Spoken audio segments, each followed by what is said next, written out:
O vídeo que eu vos trago hoje é bombástico. É Kennedy a alertar-nos sobre o perigo da influência dos Bilderbergs na política mundial. Olá a todos, sejam muito bem-vindos. Sim, e para que não me digam que isto é teoria da conspiração, Kennedy chamou os jornalistas quando descobriu que sociedades secretas estavam infiltradas em tudo que era sítio e estavam a mudar o eixo, o rumo deste mundo. Sim, não é teoria da conspiração, é Kennedy que diz. E fez mais. E chamou a comunicação social e apontou-lhes o dedo. Disse que o dever deles era de informar a população e não de distraí-los com lixo. Não sei. Mas a história oficial diz que foi Osvaldo quem matou Kennedy. Eu, após ver este vídeo, vai já a seguir, fiquei com outra ideia.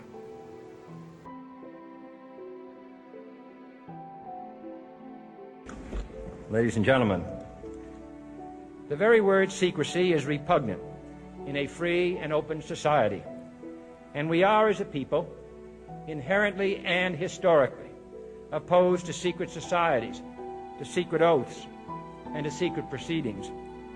We decided long ago that the dangers of excessive and unwarranted concealment of pertinent facts far outweighed the dangers which are cited to justify it. Even today, there is little value in opposing the threat of a closed society by imitating its arbitrary restrictions.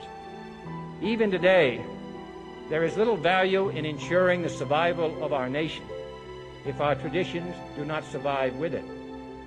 And there is very grave danger that an announced need for increased security will be seized upon by those anxious to expand its meaning to the very limits of official censorship and concealment. That I do not intend to permit to the extent that it's in my control. And no official of my administration, whether his rank is high or low, civilian or military, should interpret my words here tonight as an excuse to censor the news, to stifle dissent, to cover up our mistakes, or to withhold from the press and the public the facts they deserve to know.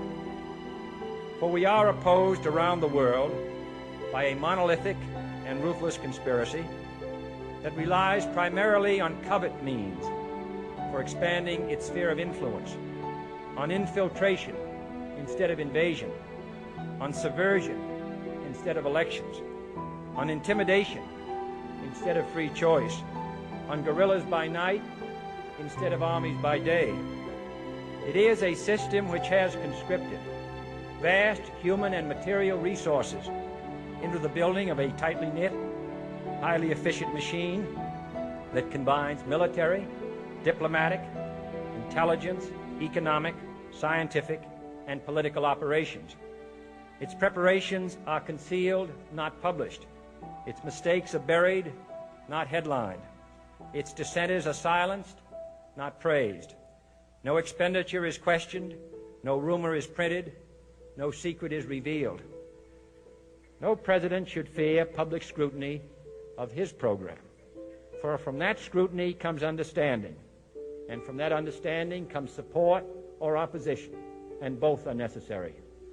I am not asking your newspapers to support an administration, but I am asking your help in the tremendous task of informing and alerting the American people. For I have complete confidence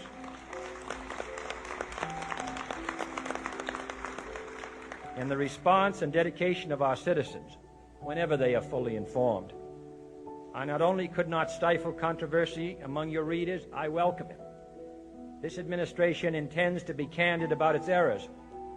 For as a wise man once said, an error doesn't become a mistake until you refuse to correct it. We intend to accept full responsibility for our errors, and we expect you to point them out when we miss them. Without debate, without criticism, no administration and no country can succeed, and no republic can survive. That is why the Athenian lawmaker Solon decreed it a crime for any citizen to shrink from controversy. And that is why our press was protected by the First Amendment, the only business in America specifically protected by the Constitution not primarily to amuse and entertain, not to emphasize the trivial and the sentimental, not to simply give the public what it wants, but to inform, to arouse, to reflect, to state our dangers and our opportunities, to indicate our crises and our choices, to lead, mold, educate, and sometimes even anger public opinion. This means greater coverage and analysis of international news, for it is no longer far away and foreign, but close at hand and local. It means greater attention to improved understanding of the news, as well as improved transmission. And it means, finally, that government at all levels must meet its obligation to provide you with the fullest possible information outside the narrowest limits of national security.